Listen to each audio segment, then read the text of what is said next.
નમસ્કાર દર્શક મિત્રો, ગુજરાત ક્રાંતિ ન્યૂઝમાં આપનું હાર્દિક સ્વાગત છે। વડોદરા શહેર ગોત્રી ગાર્ડનમાં કામ કરતા કર્મચારીઓ પગારને લઈને આજે હડતાલ પર ઉતર્યા હતા।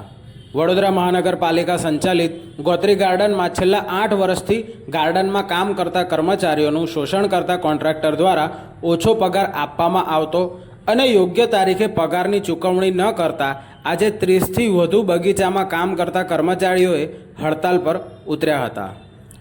ગોત્રી ગાર્ડનમાં વિવિધ પ્રકારની કામગીરી કરતા કર્મચારીઓએ આજે ઓછા પગારને લઈને તેઓએ હડતાલ કરી હતી અને આ તમામ કર્મચારીઓ દ્વારા પાલિકા તંત્રના અધિકારીઓને રજૂઆત કરી હતી, છતાં યોગ્ય નિરાકરણ ન આવતા તેઓ આજે રોષે ભરાયા હતા અને હડતાલનો શસ્ત્ર ઉગામ્યું હતું। બગીચામાં કામ કરતા કર્મચારીઓને પીએફ અને ઈએસઆઈની સેવાનો લાભ મળતો નથી, જેથી આ કર્મચારીઓની આકસ્મિક દવાખાનું આવે તો તેઓ મુશ્કેલીઓમાં મુકાઈ જાય છે।